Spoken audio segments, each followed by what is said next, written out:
Neville Goddard, 1953 lectures, Changing the Feeling of I. For the benefit of those who were not present last Sunday, just let me give you a quick summary of the thought expressed here. We claim that the world was a manifestation of consciousness, that the individual's environment, circumstances, and conditions of life were only the outpicturing of the particular state of consciousness in which that individual abides. Therefore, the individual sees whatever he is by virtue of the state of consciousness from which he views the world. Any attempt to change the outer world before he changes the inner structure of his mind is to labor in vain. Everything happens by order.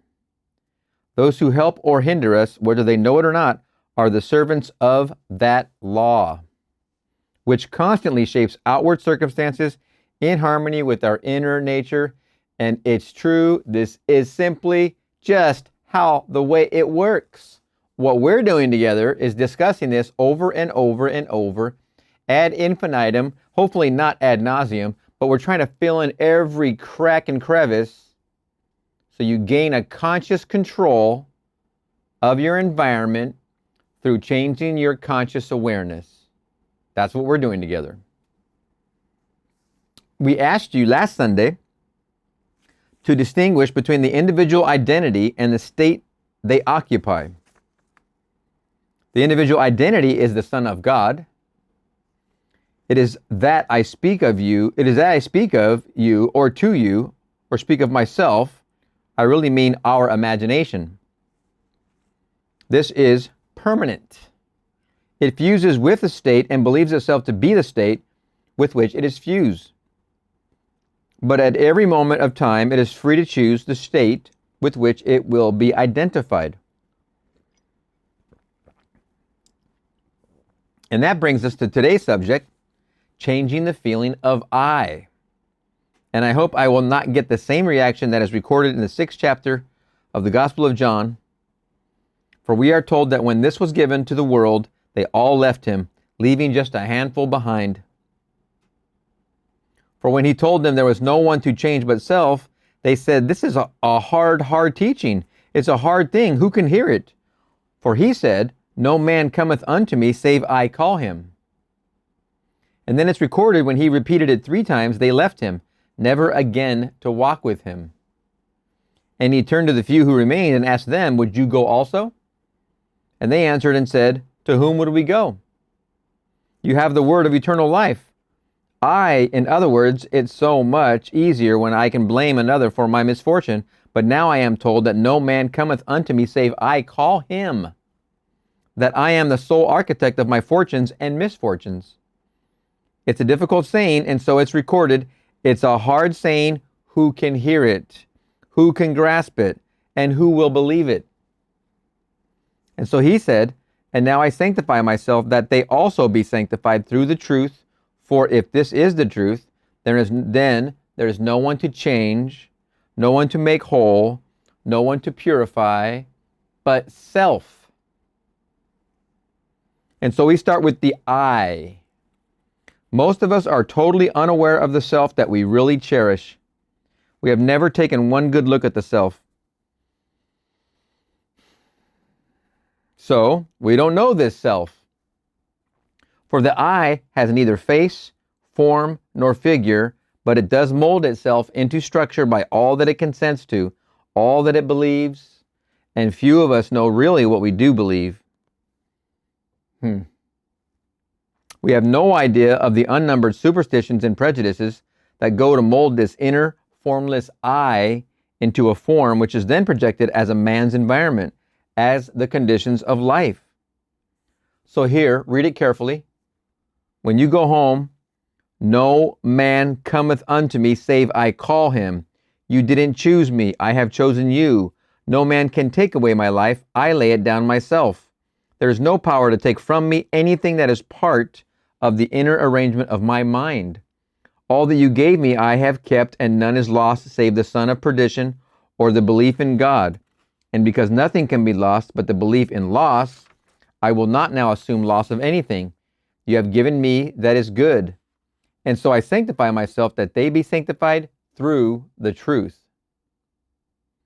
And now, how do we go about changing the I? First of all, we must discover the I. And we do this by an uncritical observation of self. This will reveal a self that will shock you. You will be altogether, I wouldn't say afraid, but ashamed to admit you've ever known such a lowly creature. Let me repeat the sentence. This will reveal a self that will shock you. You will be altogether, I wouldn't say afraid, but ashamed to admit you've ever known such a lowly creature. And had it been God himself who drew near in this despicable form, you would have denied him 1,000 times before a single cock would crow.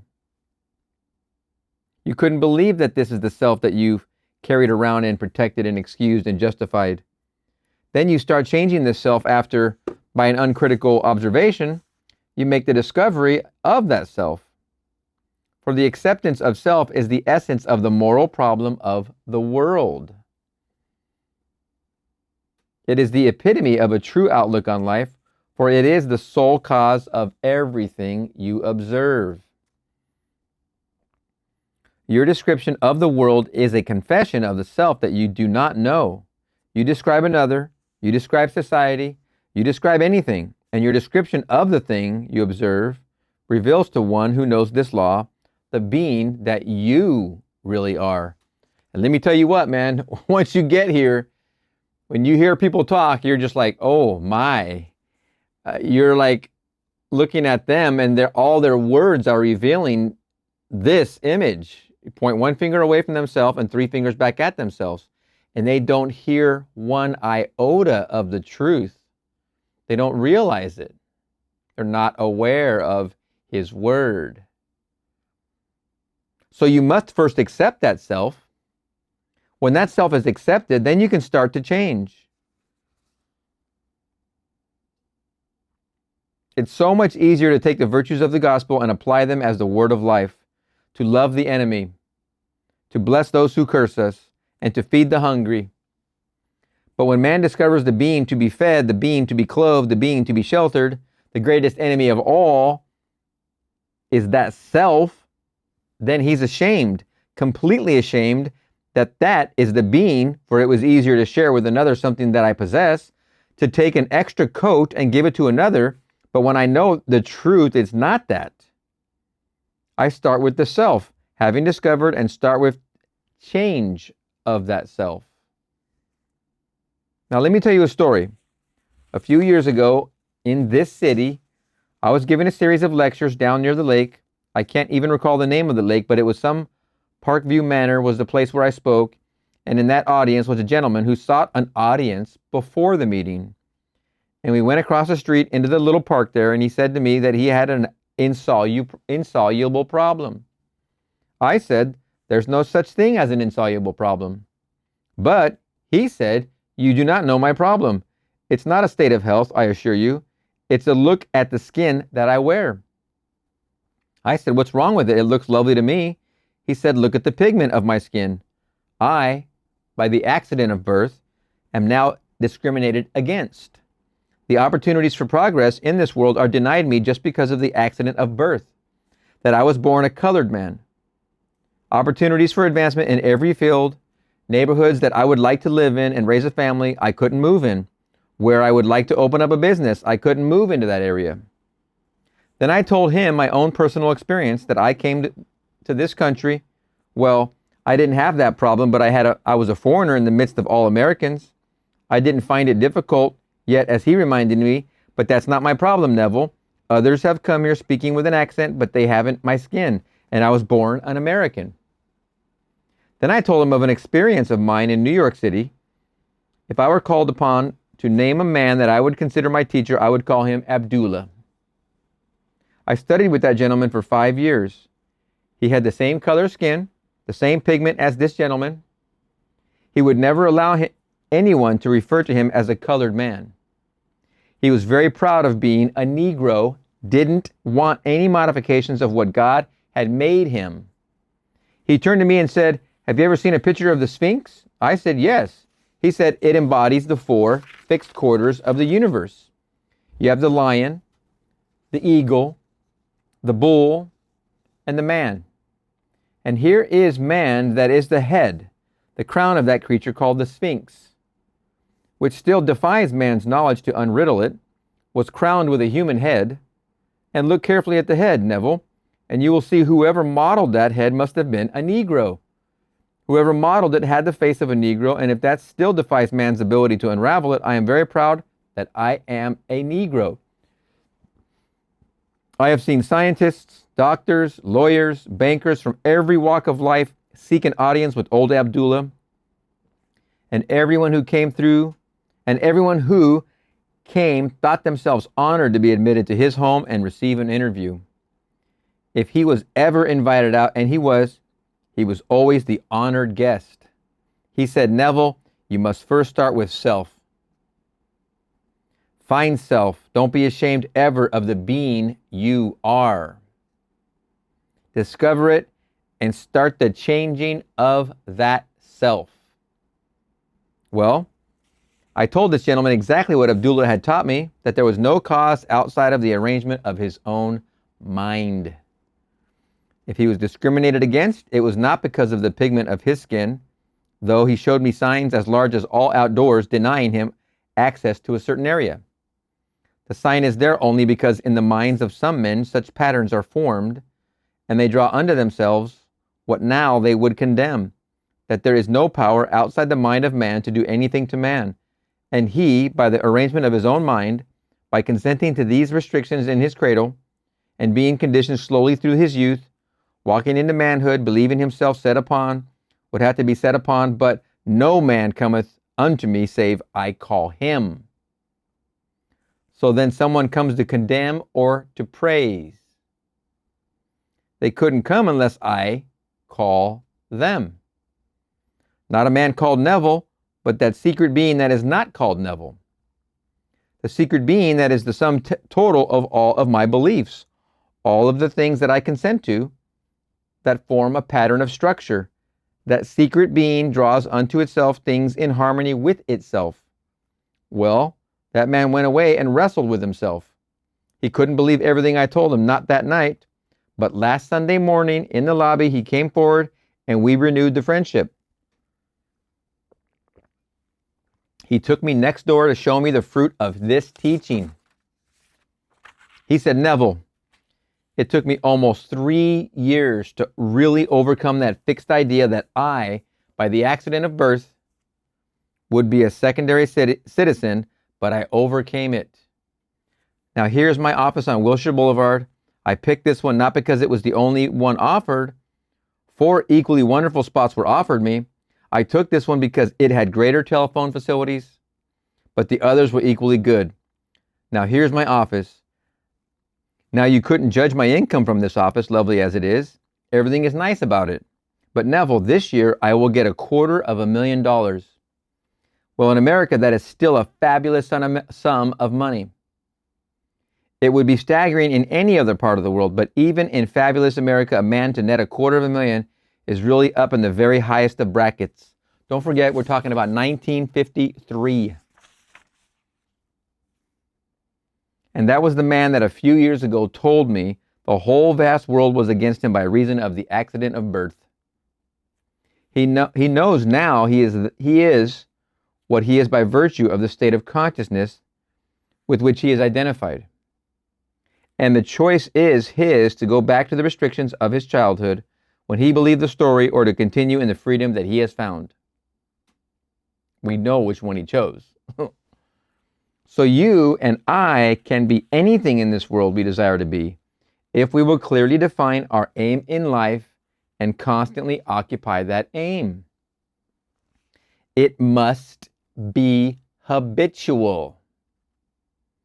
The concept we hold of self that is noble must not be put on just for a moment and taken off when we leave this church. We feel free here. We feel that we have something in common. That's why we are here. But we are going to wear the noble concept we now hold of self when we go through the door and enter that bus. Or are we going to return to the restrictions that were ours prior to coming here? The choice is ours. And the hardest lesson to learn is that there is no one in this world that can be drawn into your world unless you and you alone call him. So do not do what they did thousands of years ago, for that is the beginning of the cessation of the great truth. That is the beginning of the secession of the great truth. So we are told they turned away from it, never again to walk with it. And the few who remained didn't like it either. But where would they go if this is the word of eternal truth? Not that it's true for this day and age, but if this is the law of being, and in all the dimensions of my being it holds good, if this is eternally true, then let me learn the lesson now, though I wrestle with myself as he did for 3 years.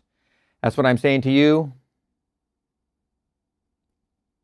Let me learn the lesson now. You get this lesson now, you stop all other chicanery and tomfoolery, and you focus on this lesson, that you are the creator of your own reality by your imagination. Your imagination is Christ. Your imagination is God. Your imagination is all that is. Your imagination is the power that made you. Get this lesson down now, and all is yours. The entire kingdom is yours. This gentleman took 3 years. I'm at the beginning of my 4th year, so it took me 3 years. Don't count the 30 years preceding. It was Seth material, multiple metaphysical subjects, just like Neville, Ho'oponopono, deep study, deep teaching, deep longevity, practice, fail, over and over and over and over. Don't go the long route. Don't get in line behind me. Learn this lesson now. This is the ultimate lesson. I'm here to tell you, this is the cherry on the sundae.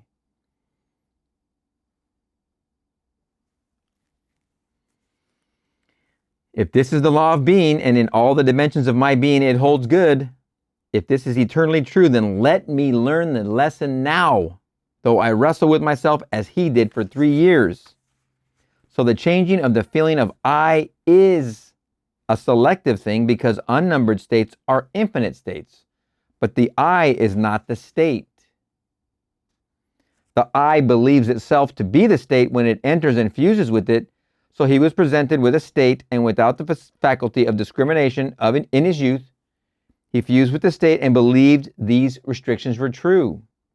And it took him 3 years to disentangle the I from these fixed ideas with which he had lived for so many years. Who cares if it takes 3 years? Who cares if it takes 2 years? Who cares if it takes 1 year? Who cares if it takes 5 years? You're here to learn this lesson. You are here to learn this lesson. Don't be confused. Stop what you're doing. Stop the bullshit. Stop the tomfoolery. Stop the chicanery. Focus. No one is coming to the rescue. There is no knight in white shining armor on a white horse, shining armor on a white horse. There's no rescue team. There's no Marvel squad. There's no Marvel nothing. It's you. This is all up to you.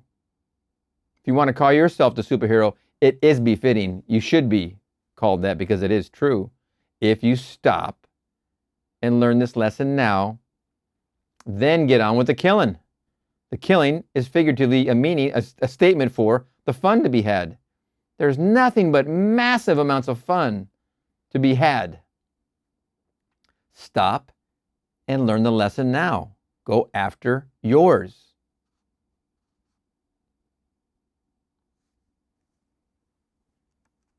Now, you may take only a moment or two, may take your 3 years. I can't tell you how long it's going to take you, but I'll tell you this much. Again, I'm just over the 3 year mark. I'm in my 4th year now. It can be measured by the feelings of naturalness. But I'll tell you this much, Neville's saying, it can be measured by the feelings of naturalness. You can wear a feeling until it's natural. The moment the feeling becomes natural, it will begin to bear fruit within your world. That is a massive shortcut right there from the lips of Neville. Straight shortcut. That's a mic drop moment right there. You can start now from scratch and choose the being you want to be. You aren't going to change the pigment of your skin, but you will find your accent or the pigment of your skin or your so-called racial background will not be a hindrance.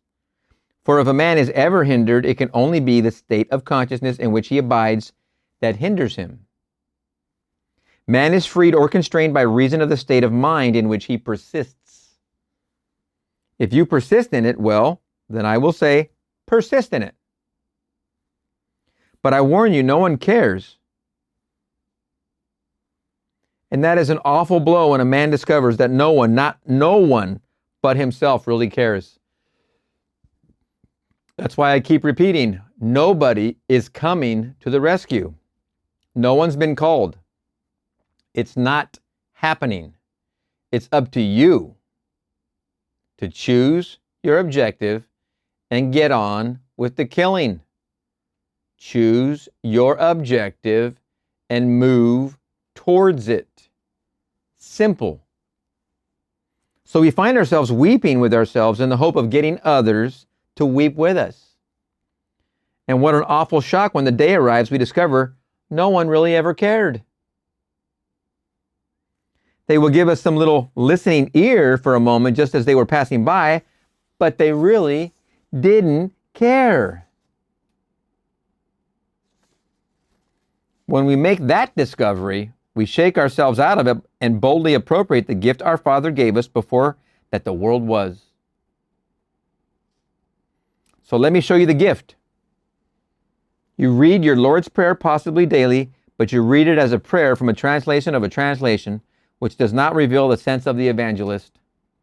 The real translation you will find in Farrer Fenton's work, where in the original it is written in the imperative passive mood, which is like a standing order, a thing to be done absolutely and continuously, so that you can look now upon your universe as one vast interknit machinery where all things happen. There isn't a thing to become. All things are taking place, so it is written in this manner. Thy will must be being done. Thy kingdom must be being restored. It is the only way you could express it if you would express the imperative passive mood. But from the Latin, from which our translation was made, there is no first aorist of the imperative passive mood. So we have it in the way we have it, but it does not reveal the intent of the mysteries. If you will see all things are now, you don't become, you simply select the state you would occupy. Big time! There is no past and there is no future. It is all now. In this one sentence, he sums up all of that idea in one quick sentence. Here it is. Clip this section and repeat it all night if you must. If you will see all things are now, you don't become, you simply select the state you would occupy. Nothing in the past is keeping you in that state. Nothing in the illusion of the future says you have to remain in that state. Nothing.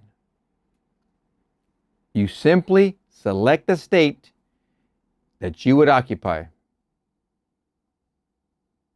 No one is going to do it for you. You must do it yourself. You will thank yourself later, big time. Occupying it, you seem to become, but it is already a fact.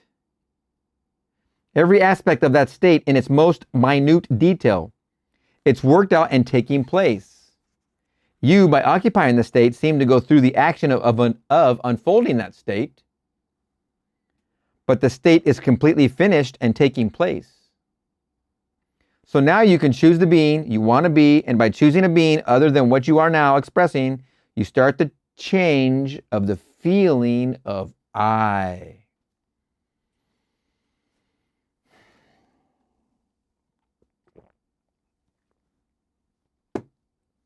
I can't do it for you. I can guide. I can hold the lantern. That's what we're doing here. But you have to walk the steps. Now, how will I know that I have changed the feeling of I? By beginning first with an uncritical observation of my reactions to life, and then noticing my reactions when I think I'm identified with my choice. If I assume that I am the man that I want to be, let me observe my reactions. If they are as they were, I have not identified myself with my choice, for my reactions are automatic. And so if I am changed, I would automatically change my reactions to life. So the changing of the feeling of I results in a change of reaction, which change of reaction is a change of environment and behavior. But let me warn you now, you must perk up your ears. Neville's about to give a warning of sorts. A little alteration of mood is not a transformation. It's not a real change of consciousness. Because as I change my mood for the moment, it can quickly and rapidly be, I would say, replaced by another mood in the reverse direction. When I say that I was changed, as that gentleman changed his mood, his basic mood, his state of consciousness, it means that having assumed that I am what the moment denied, that what my reason denied, that I remain in that state long enough to make that state stable. So that all of my energies are flowing from that state. I am no longer thinking of that state. I'm thinking from that state.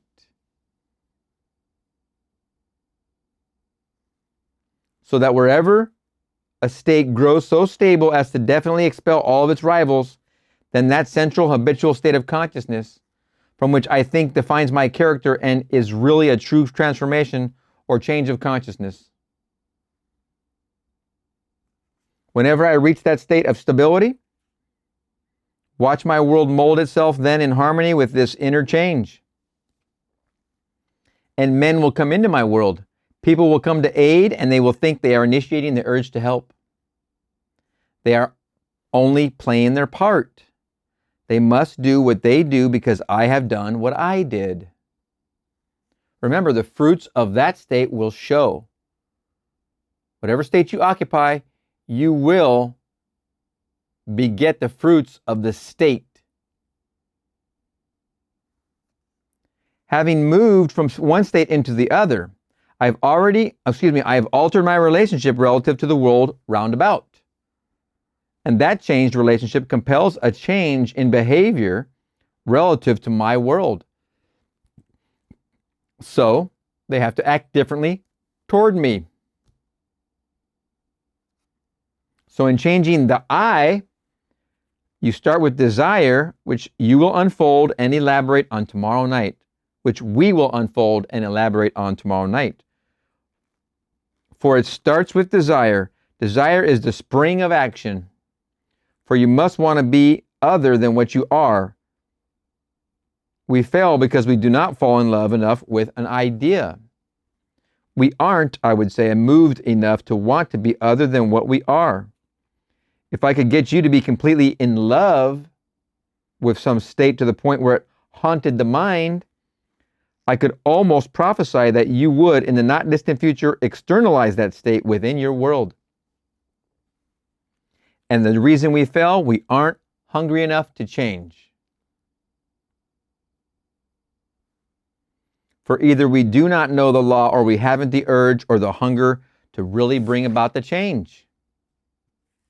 For the changing of the feeling of I results in a change of reaction, which change of reaction results in a change of world.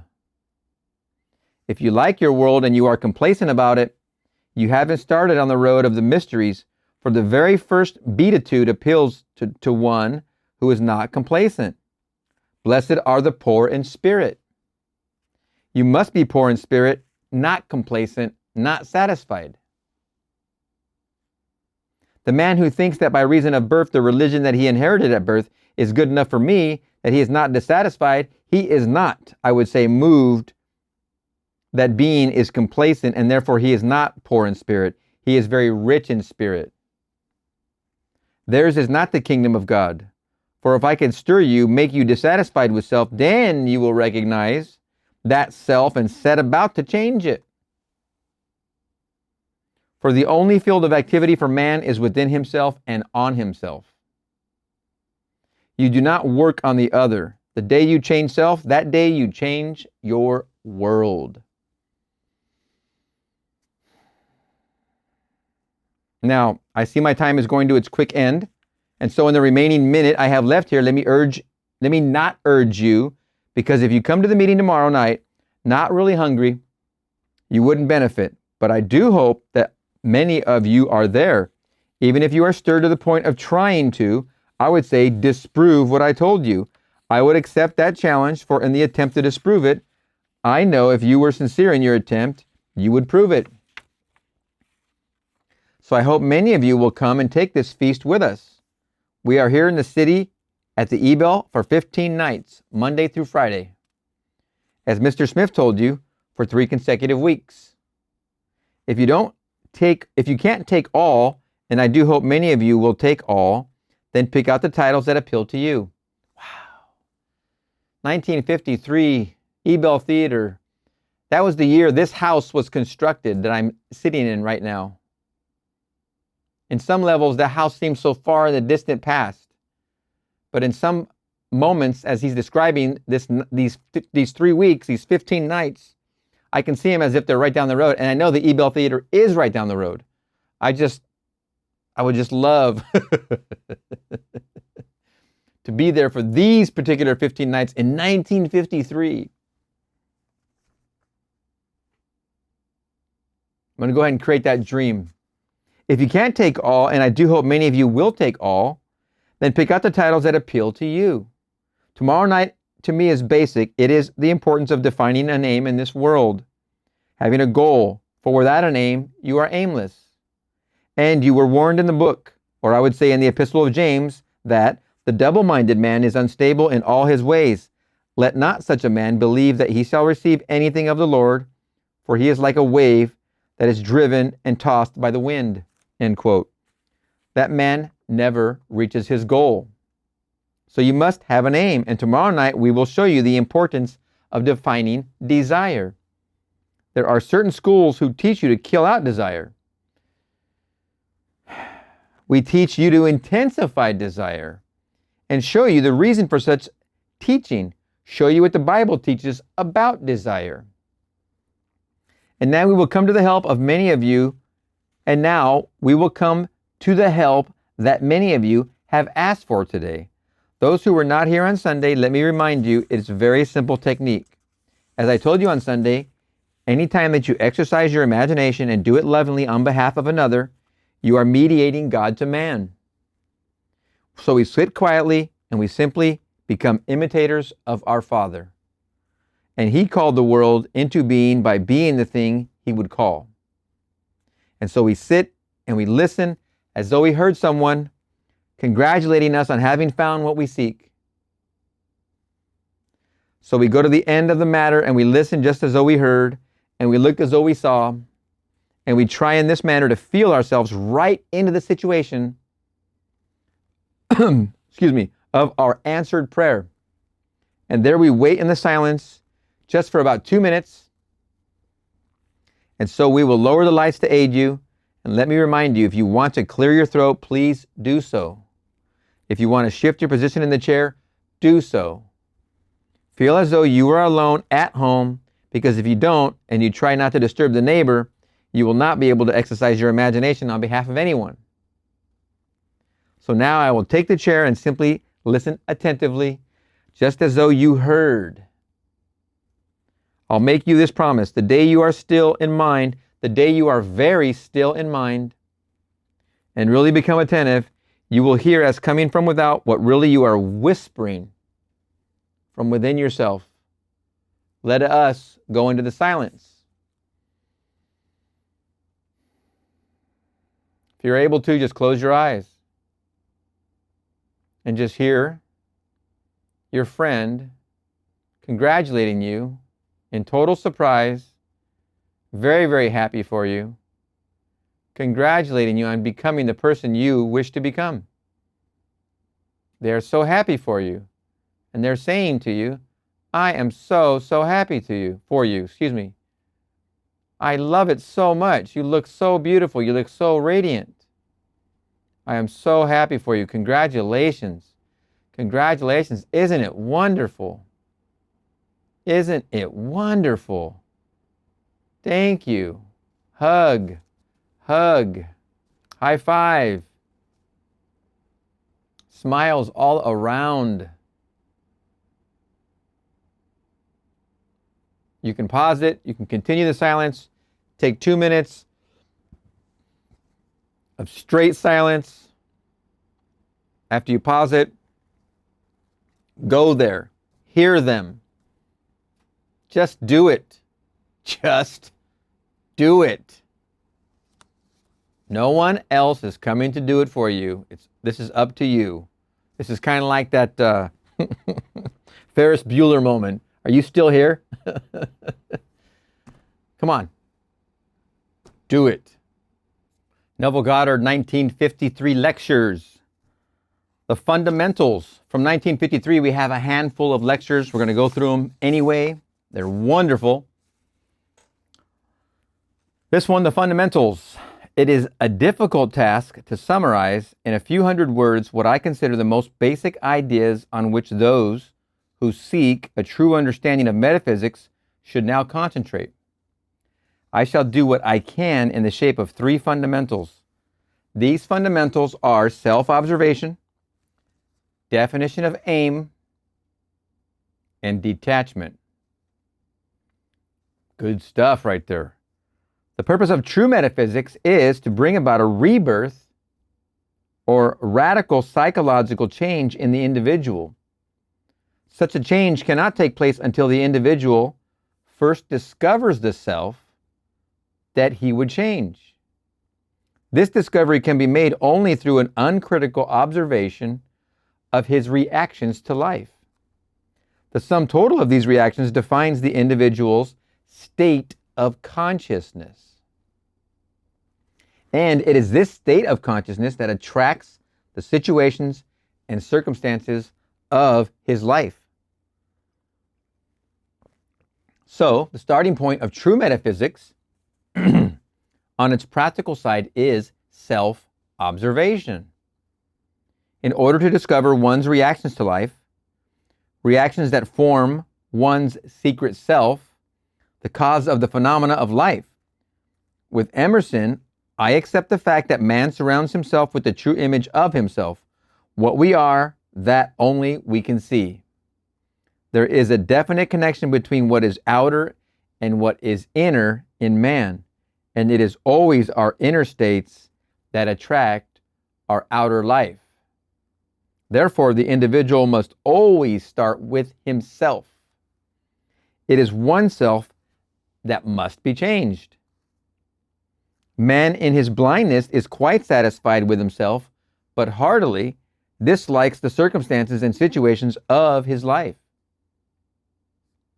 He feels this way not knowing that the cause of his displeasure lies not in the condition, nor the person with whom he is displeased, but in the very self he likes so much. Not realizing that he surrounds himself with the true image of himself, that what he is, and that what he is, that only can he see. He is shocked when he discovers that it has always been his own deceitfulness that made him suspicious of others. Self-observation would reveal this deceitful one in all of us, and this one must be accepted before there can be any transformation of ourselves.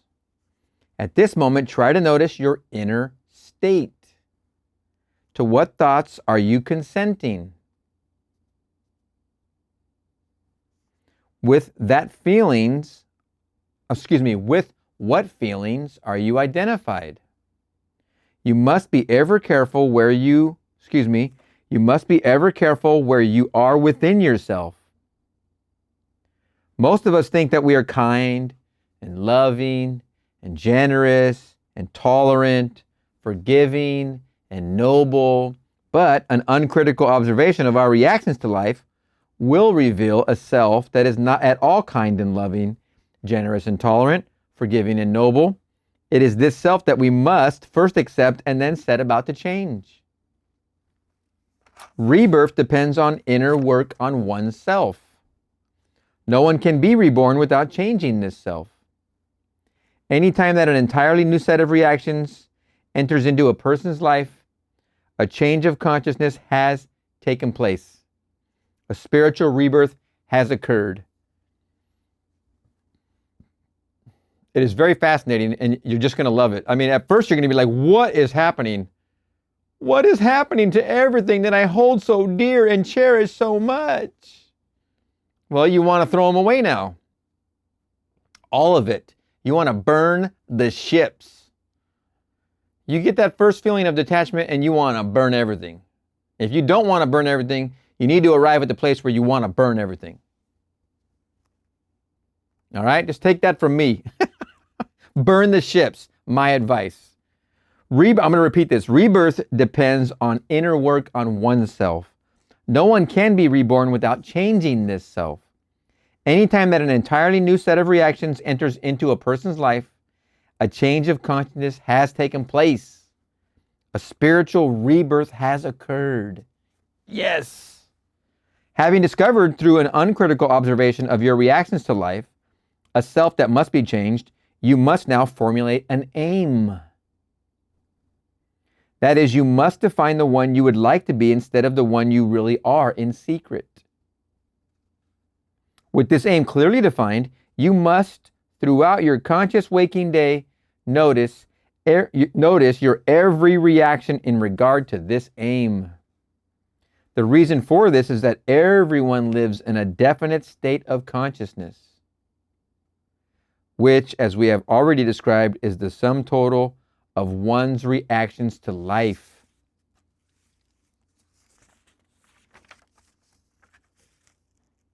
Therefore, in defining an aim, you are defining a state of consciousness, which, like all states of consciousness, must have its reactions to life. For example, if a rumor or an idle remark could cause an anxious reaction in one person and no reaction in another, this is positive proof that the two people are living in two different states of consciousness.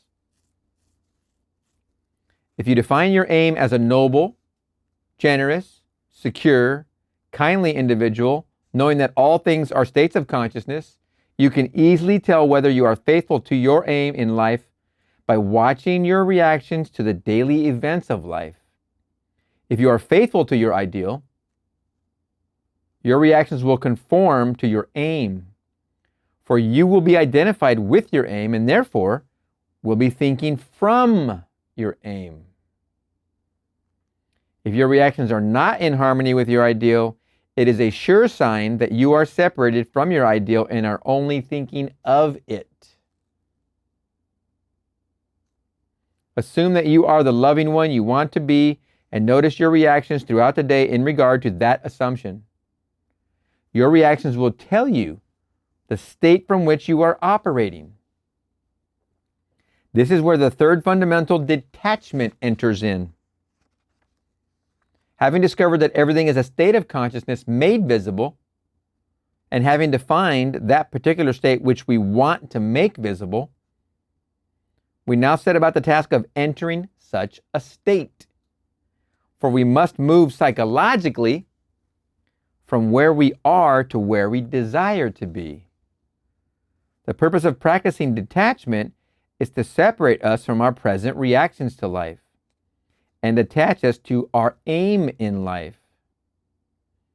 This inner separation must be developed by practice. At first, we seem to have no power to separate ourselves from undesirable inner states, simply because we have always taken every mood, every reaction as natural and have become identified with them. When we have no idea that our reactions are only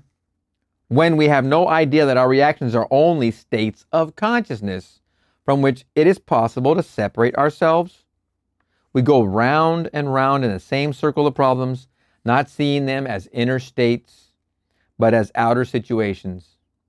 We practice detachment or inner separation so that we may escape from the circle of our habitual reactions to life.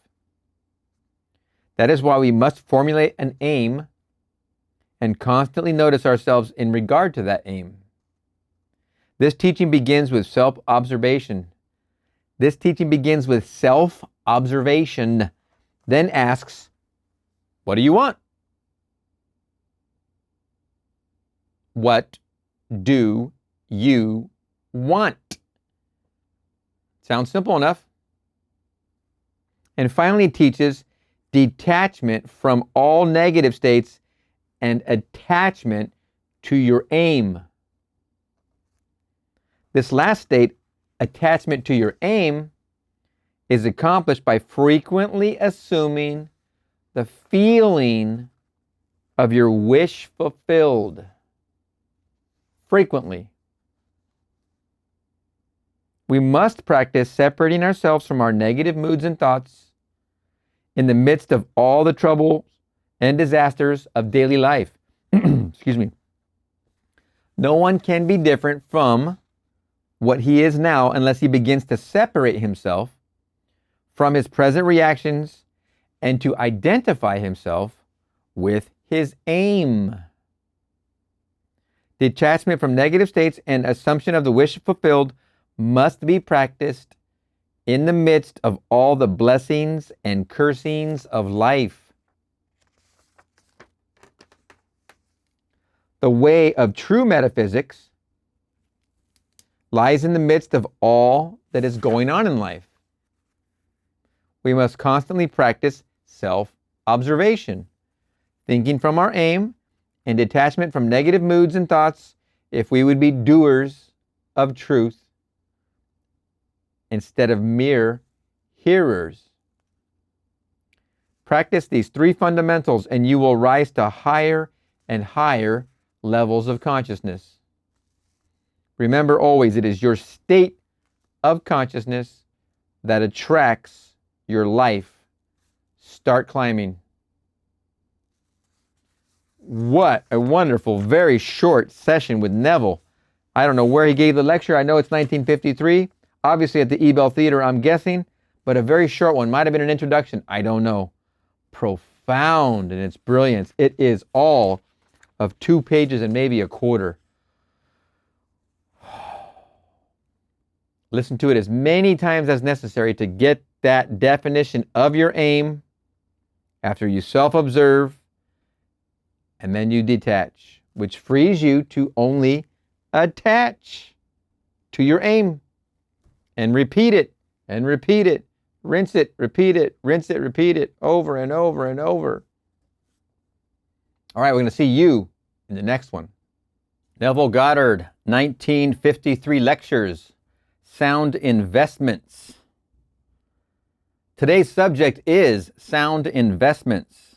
I want to share with you today what I consider one of the truly great revelations of all time. On Sunday morning, April 12th, my wife woke from what was really a deep, profound sleep, and as she was waking, a voice distinctly spoke to her, and the voice said to her, and the voice spoke with great authority, said to her, "You must stop spending your thoughts, your time, and your money. Everything in life must be an investment."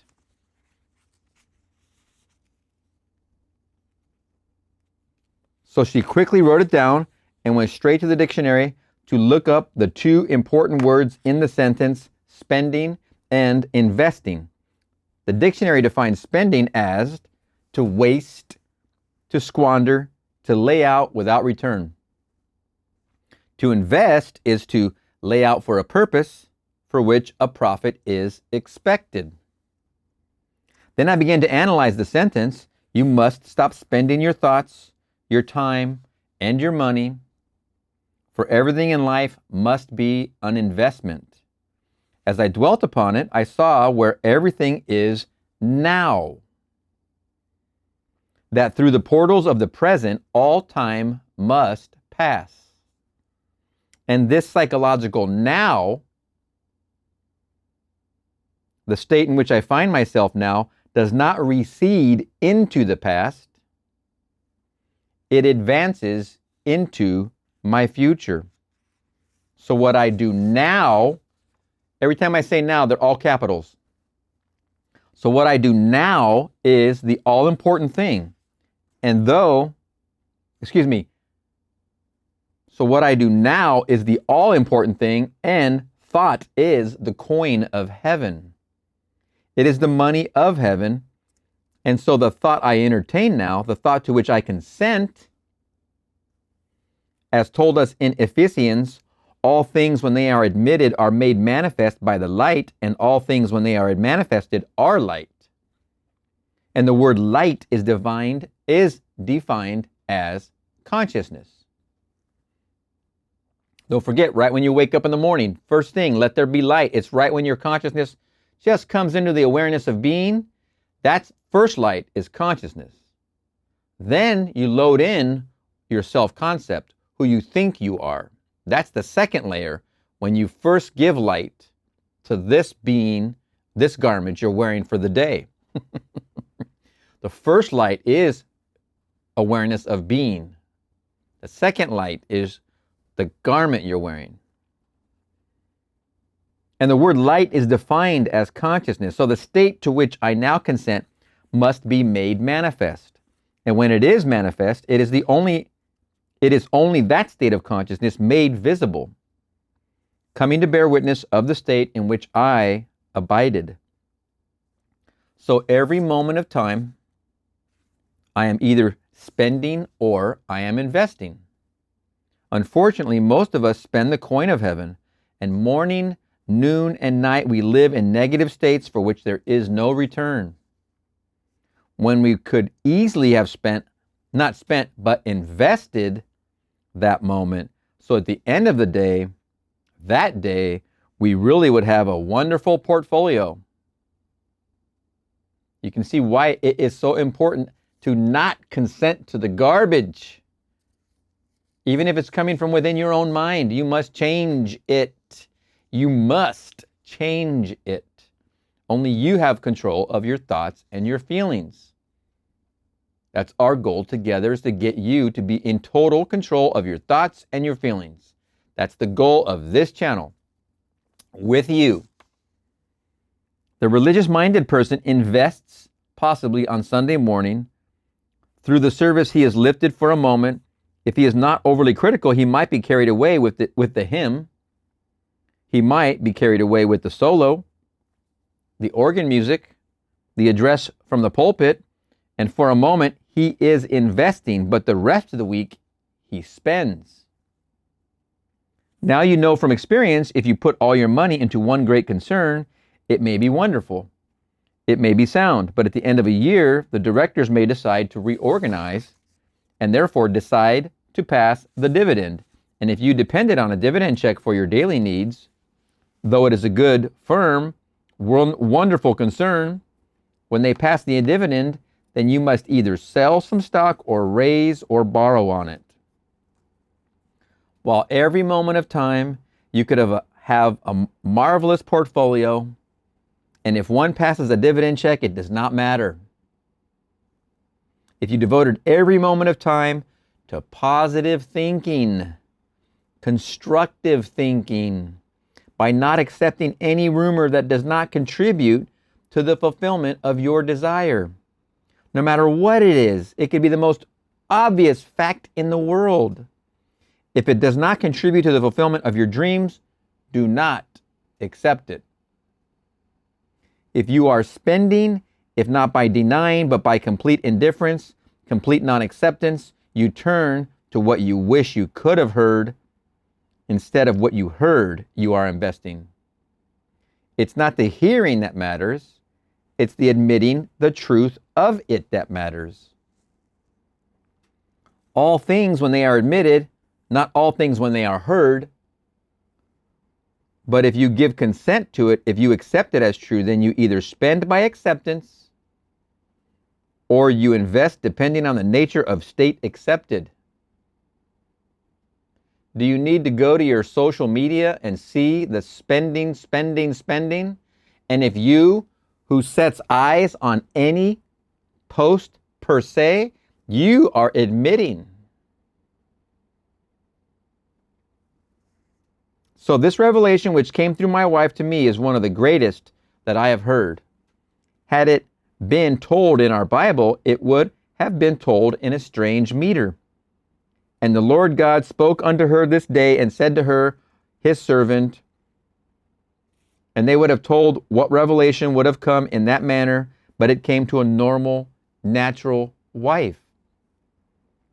Came in a normal, natural manner to instruct not only her, but to instruct her husband, for I was the first one to whom she told it, and I can't tell you what it has done to me since I heard it on the morning of the 12th of April, for it made me more aware of the moment, made me far more conscious of every moment of the day, so I am not spending. I must invest.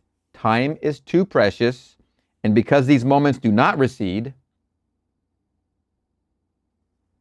they do not pass away, they are always advancing into my future to either confront me with a waste or to show me some wonderful return. If I invest, it's for a purpose, and therefore I hope, not only hope, I expect a reward. I expect a profit on my investment. So a moment spent now, this very day, could tomorrow pay you great dividends. It's the same when you're talking to people. Are you spending or are you investing? Like I just said about social media, if you're talking to somebody, are you spending or are you investing? Is there advice? Is there constructive? Is there positive things happening in that conversation? Are you spending or are you investing? And if you're investing, you should hope to see a return. Don't forget, imagining lovingly is investing. Now, I told a story 2 weeks ago of Jimmy Fuller. Well, I didn't have all the details of the story, but after the meeting, dozens of you said to me, not only after the meeting that day, but after my meetings at the Ebell Theater, that Jimmy Fuller, to have made that fortune, the fortune that he made, must have had great capital. Well, I could neither affirm nor deny your bold assertion, for you spoke as though you knew, and many of you almost convinced me that he had great capital, and that's why he returned it into great returns. So on Friday, I asked him to tell me more of the details. He said, when you came here 4 years ago, Neville, I came to hear you. I love this story. I just love this story.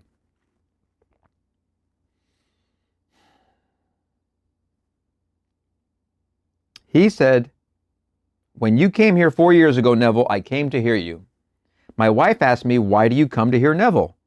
Who told you of Neville? He said, I turned the radio on one night and I heard Dr. Bales. I had never heard of the man before, but at the end of his lecture, which I thoroughly enjoyed, he said, Neville is coming to speak for us, and it is a must. M, capital U, capital S, capital T, with a capital M.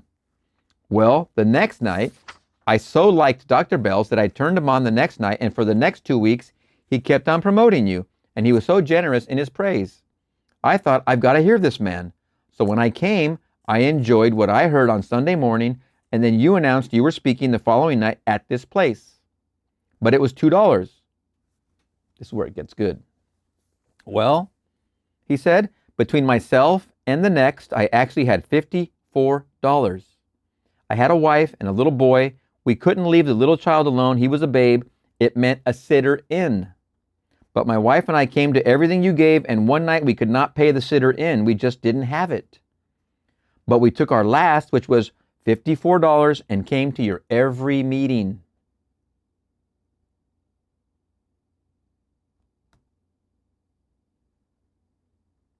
The two of us, and one night we didn't have it to pay that sitter in.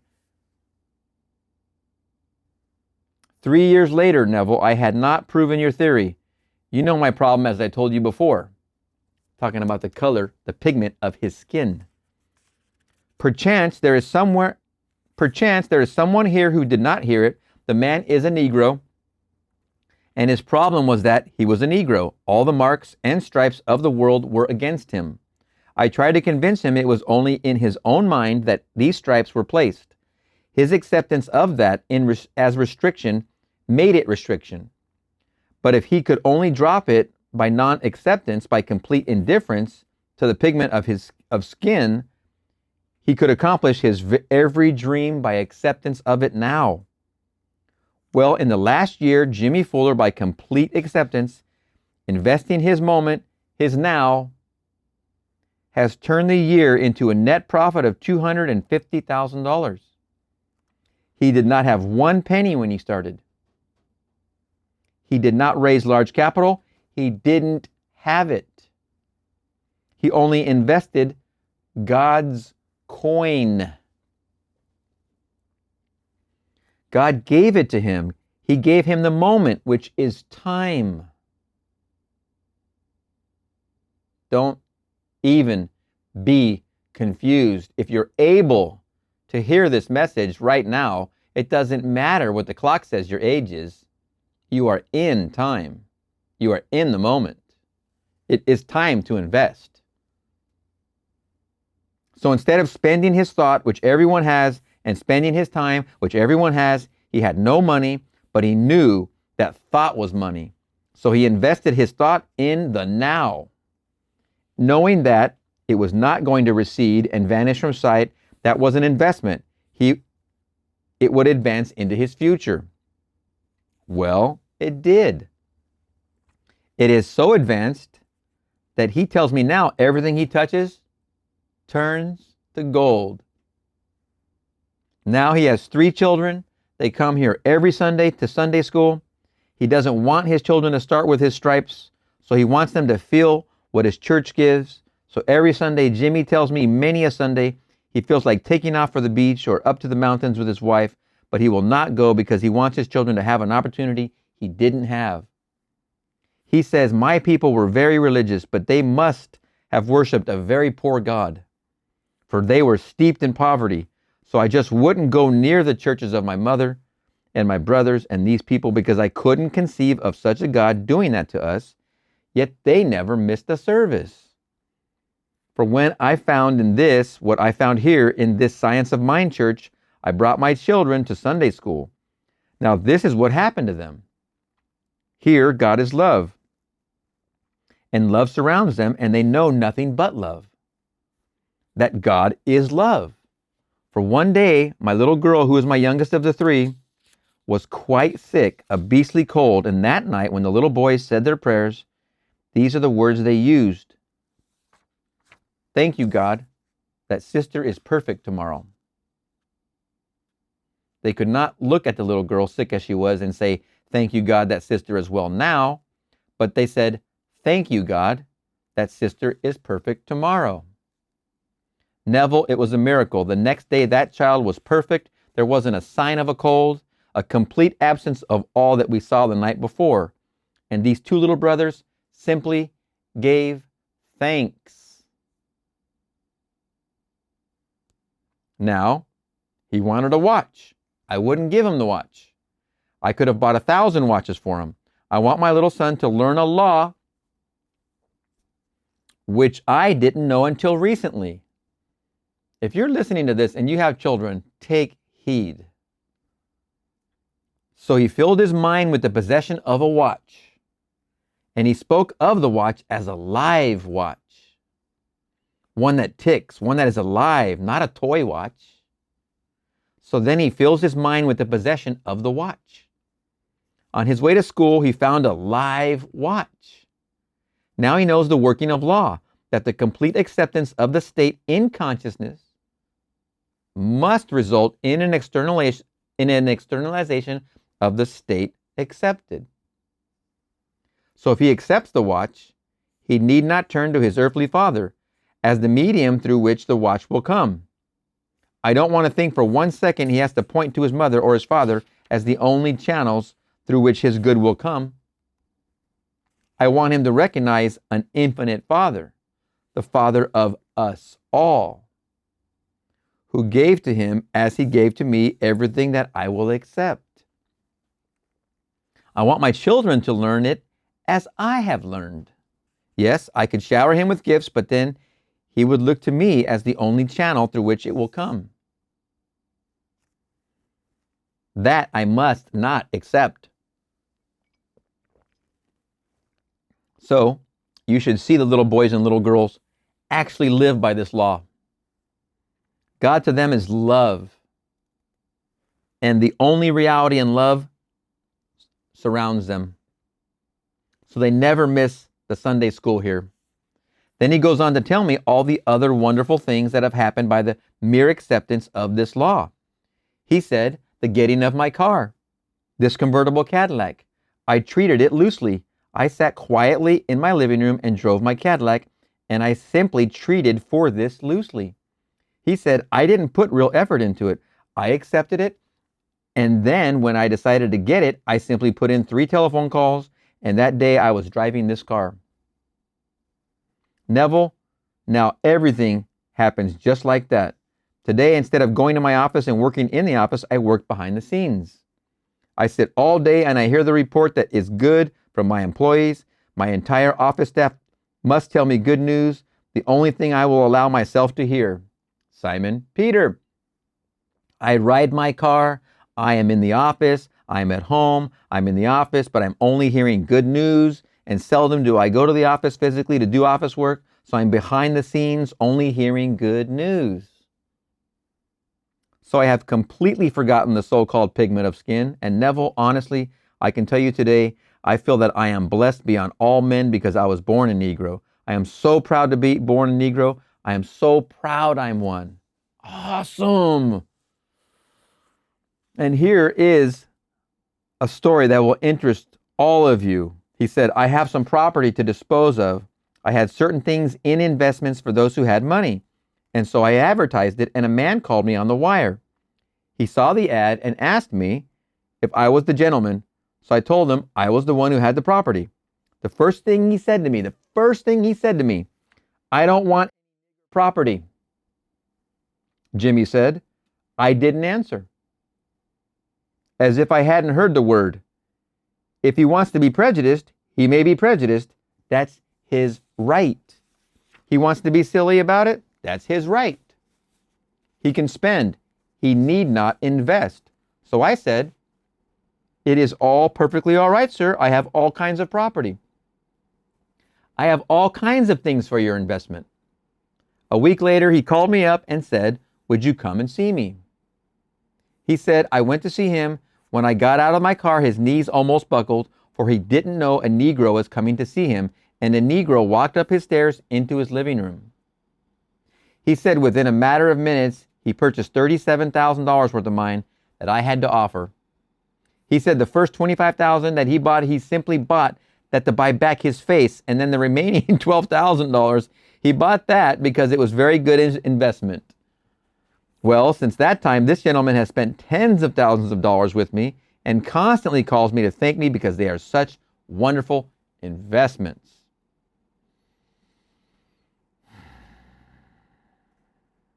Now, here's a man who is proud of his skin. He has no prejudices because that's spending his time. He can't afford to spend.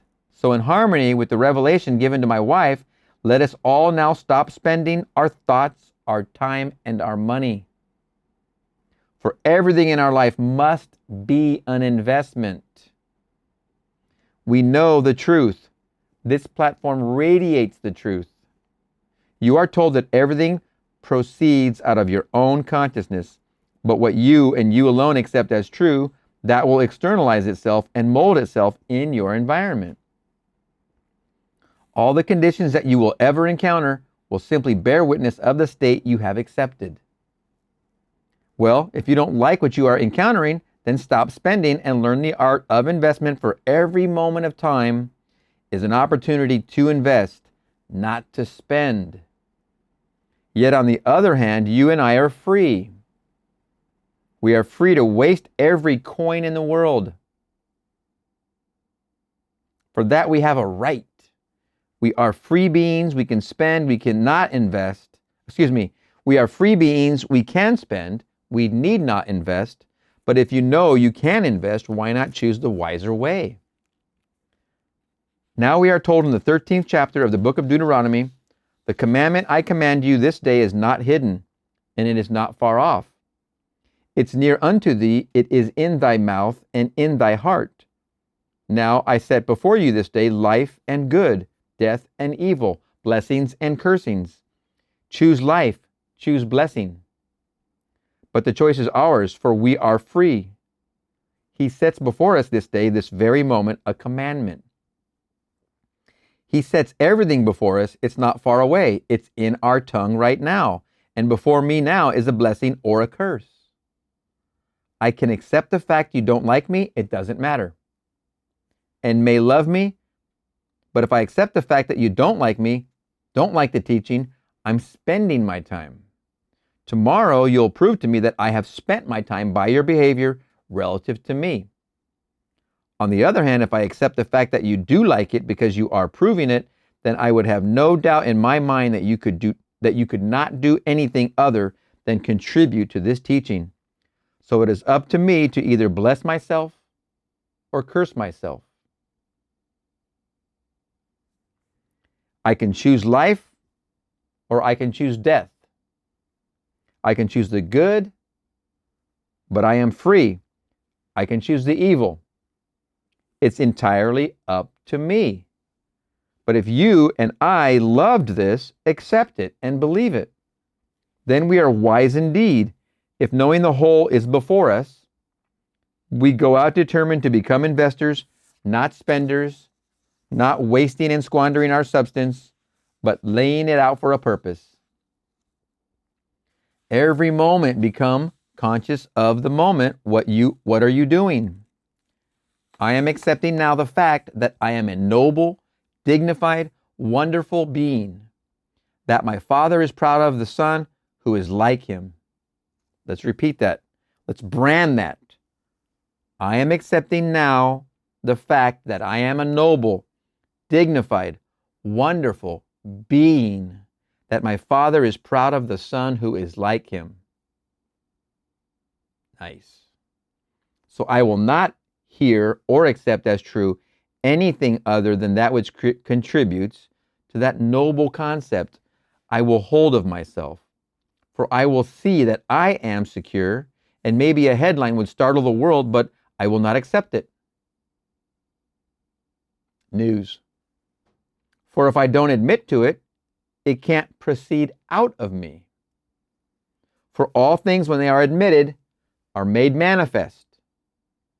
Not unless they are admitted. You must be very, very, very, very careful of all the crap that's shown to you, because if you take and grab it, you're admitting it. You're admitting it into your tabernacle. What comes out of your tabernacle? What you put in, what you admit, what you consent. Don't let it in. So I now will admit that using this moment as my moment to invest, if I am what reason denies, what my senses deny, and I proceed in that assumption, knowing that even though it doesn't confirm itself tonight or tomorrow, I will still live in the assumption that I am what I want to be, and all day tune in and listen only for the good report. I know these are investments, and tomorrow these dividend checks must come. They must come. That's the law of our being. So everyone here, take it to heart. And though you don't need money, and so I say to the hundreds of you who say to me in private, he must have had money, I tell you, I know the story now. I didn't know it when you boldly claimed that he had money, but now I have it from the source. He had only $54. And the $54 he spent coming to my meetings, even when he couldn't spend $1 on a sitter-in. So I tell you, he didn't have it. He has it today, but you don't need even $54. You don't even need $54. All you need is time, and you have it. It's now. What do you think these videos are right now? Did I drop sharply? Charge you $54 for this? All you need is time, and you have it. It's now. All you need is the thought. That's money. So instead of spending that now and spending the thought in the now, invest it now for your now, this very moment, as I stand here, and I will get off the platform in a little while, and you will think, well, now this is gone. He'll come back next year. This is not gone. What I am doing now is going to slip away. It's going to move forward and embody itself as a condition, embody itself as the circumstance of my life. So that my nows, my reactions to what I'm hearing and saying and seeing, all of my reactions are in the now. And my reactions are spelling out my tomorrow. So I will repeat it through the doorway of now, because he said, I am the door. I am is always first person present. Not I was the door or I will be the door. I am the door. I am the resurrection. So what I do in the present now is not going to recede. It is going to advance into my future. For through the door of the present, of the now, all time must pass. Now don't spend it as it passes. As it passes through the door of the now, invest it. Every moment of your life, see that it is a positive, constructive, noble moment. I promise you a wonderful, healthy, radiant future if you will invest the now. Now, this being my last talk for a little while, I would like, while I have this opportunity, because the theater, the e-bill, can't take all of you, I hope that many of you will come this coming week and make it a really fruitful, wonderful week. But I know you can't all get into the e-bill. So here, one lady, as I came through the door, said, Neville, you made it so clear on Friday night, something I'd not seen before, for you told us this year you brought a wonderful revelation, and that is the wide difference between thinking from an end and thinking of an end. For you emphasized that time and time again since you've been here this time, but I didn't get it until Friday. I said, well, how did you get it? She said, your picture of the balcony and the stage. Well, now we have the same situation here. We have a balcony, so we have a stage. Well, if she, having heard it so often, didn't get it, the chances are many of you didn't get it. Well, now she got it by my illustration, so I will repeat the illustration that all may get it. I said that when a man learns the art of thinking from the end, that man is a master of his fate. For he defines his end. He formulates an aim in life and then feels himself right into the situation of that end. So he thinks from it instead of thinking of it. The average man defines his dreams, but he remains back here looking at them before he's thinking of them. The wise man occupies the state of his dreams, so he radiates from it. He thinks from it. And then to use this little illustration, I'm standing here looking out at the auditorium, and I would describe this theater based from this angle, for I am seeing it from the stage. You, sitting in the auditorium or sitting in the balcony, you are looking at it from that state. So you would see the screen and the speaker. So the difference between us, we see the same theater from different angles. I would define it from here, and you would define it from there. If I desire to get your point of view while standing here, I would assume that I am seated where you are, and therefore within my imagination look from that position. I would then have to see the stage, not the auditorium. I would see the little thing behind me, this cyclorama, and I would describe the theater from that position, which I am assuming that I am. Not if that position represents, say, one of security and this one of insecurity. I would then assume by physically standing here, assume that I am now secure. And to prove that I am, I would then look from the state of security. So I would describe the world relative to my assumption. If I am still seeing what I saw when I was insecure, I have not succeeded in occupying the desirable end. I am still only thinking of it. So the wide difference between thinking from and thinking of must be clearly seen, and then see the wisdom in learning the art of thinking from a desired end. So here, look out at your world. Formulate your lovely aims in life and just ask yourself, what would it be like were it true that I now embody that state? How would I feel? And in response to that question would come a feeling that corresponds to that end. Learn then to think from that end. Though reason denies it, though everything denies it, you occupy that end. It's now you're investing it, and these will become real within your world.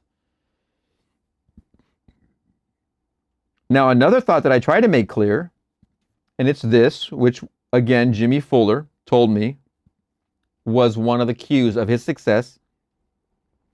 When the action of the inner man corresponds to the action the outer man must take in order to appease his desire, he will definitely realize his desire.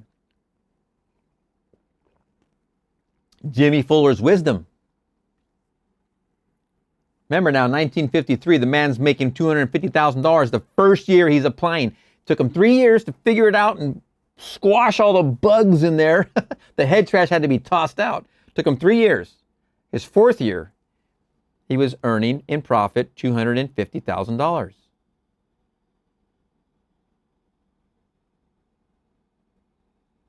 Would you put in the effort? Would you put in 1 night, 6 nights, 1 week, 6 weeks, 12 weeks? Would you do that much to assume that you're the man you want to be? Back to Jimmy Fuller's wisdom. Another thought that I tried to make clear, and it's this, which again Jimmy Fuller told me was one of the cues of his success. When the action of the inner man corresponds to the action of the outer man must take in order to appease his desire, he will definitely realize his desire.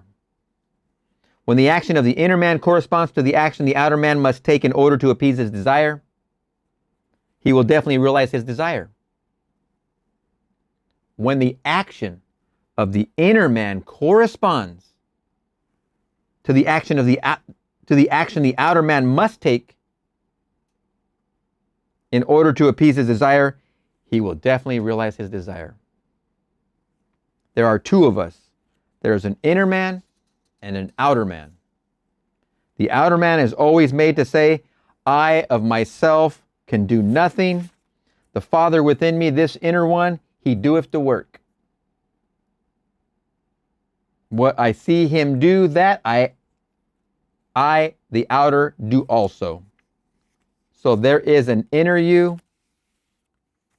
If I now sat here and immobilize my body by relaxing it, and then imagine what the outer would have to do in order to appease his desire, and with the outer relaxed, just let me imagine that I am actually it now. So I keep the body immobilized, but I imagine that I am actually experiencing it now. I would experience in my imagination that which I would have to experience in the flesh to appease desire. And then imagine that state over and over and over. So the actions of the inner man correspond to the actions the outer man must take in order to realize desire. When that is done, I promise you, it's going to be done in the flesh. No power in the world could stop it when these two actions coincide. But let it always be from the inner you. Wow. Wow.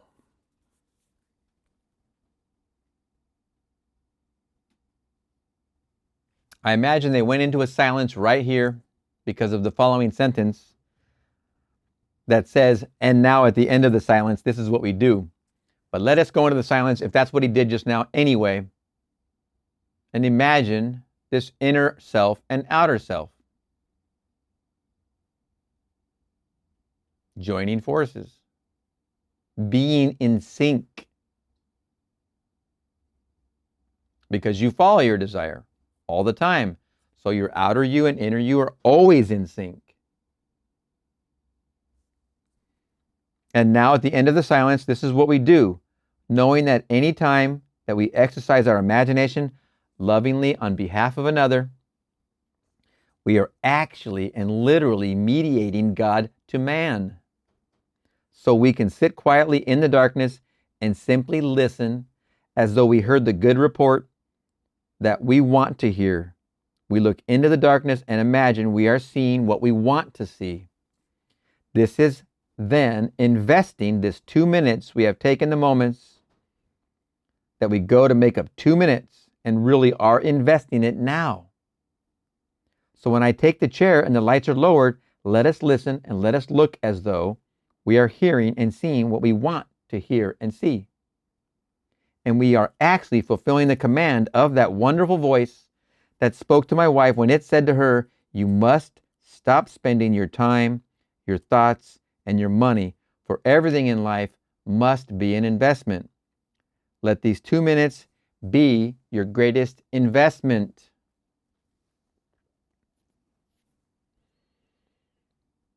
Now, here,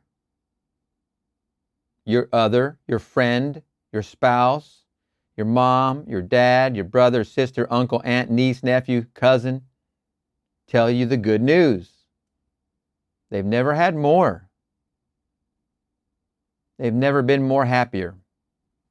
They've never felt better. They've never had more. They're telling you that. They've never had more. They've never felt better. And you say, congratulations. That is so wonderful. Isn't it wonderful? And you hug them or you high five them, but you definitely touch them.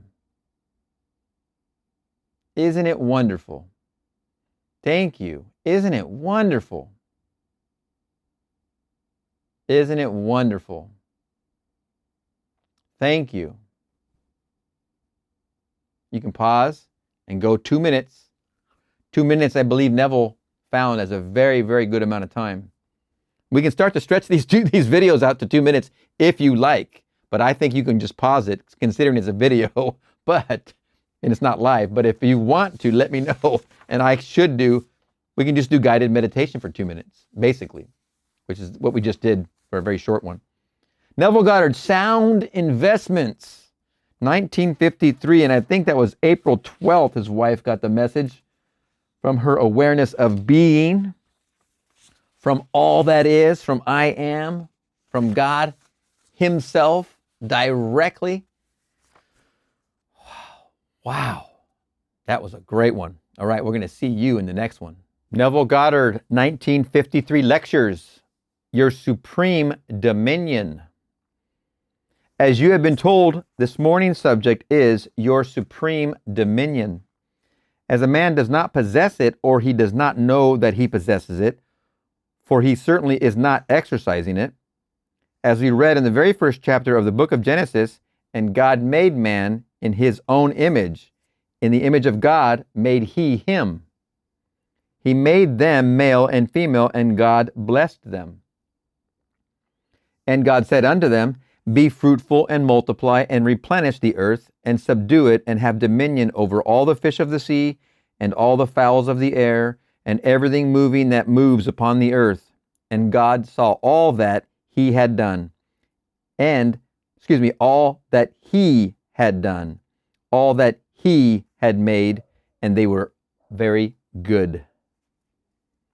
Now you and I, reading the Bible, not knowing it to be a psychological truth and seeing it as a historical fact, we cannot understand the word.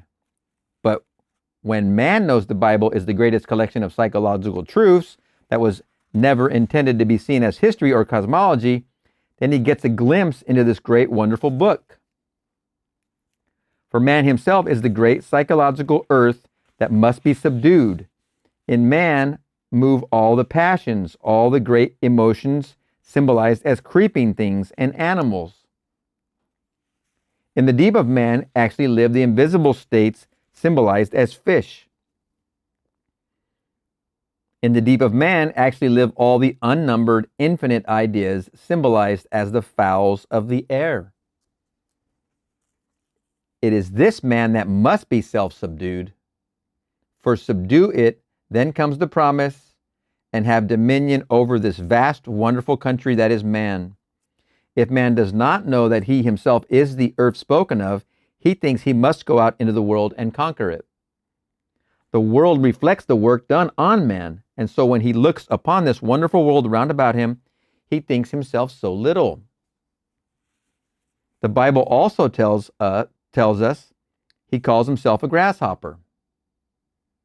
And referring to himself as a grasshopper, he sees giants in the land, the giants of industry, the giants of economics, the giants round about him, and he feels smaller and smaller because he does not know how to go about actually subduing the earth, which is himself. Which is what we are learning to conquer together here on this channel. When man knows it, he will realize that man as an individual is supreme within the circle of his own consciousness. For within the circle of his own consciousness, the entire drama of life is reenacted over and over again. He has to start with self, and then he will see this outer, wonderful world, this visible world, is not what he thinks it to be, a place of exile from God. It is the living garment of the Father. And although to many of us its discordant harmony needs some interpretation, to the wise it has a voice, and the voice speaks of hidden things behind the veil of man's mind. For this whole vast, wonderful world is a response to the arrangement of man's mind. For when he knows it, he will look within for the hidden causes, look into the deep to see the fish and how they swim and how they are related.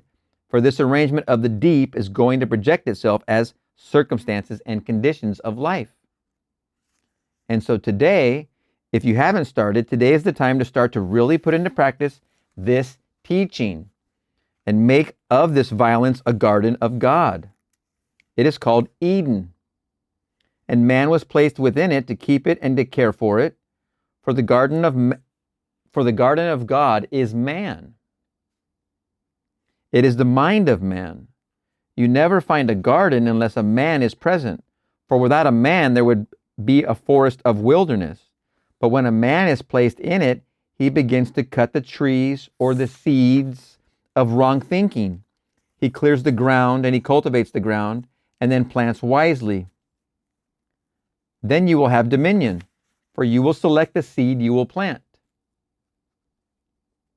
the ideas you will entertain. You will cultivate them.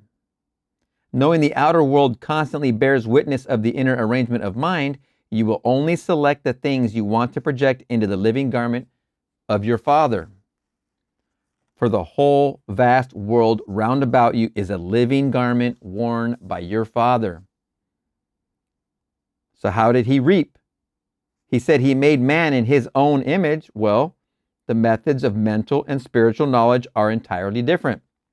You and I can know a thing mentally by looking at it from the outside, by comparing it with other things, by analyzing it, by defining it, by even giving a description of it. But we can know a thing spiritually only by becoming it. We must be the thing itself if we would know that thing spiritually. We must be the thing itself if we would know that thing spiritually. We must be in love if we would know love. We must be God if we would know what God is. For God made me not out of something other than himself. He made me perfect, so he made me perfect, so he made me by becoming me. There was no other way in the world that God could have made me unless he became me. So God became man that he may know man in the only way that he could know anything, for he knows all things spiritually, and he calls them very good. So he made me by becoming me, and now I am called upon to go and take care of the earth and to subdue it and take dominion.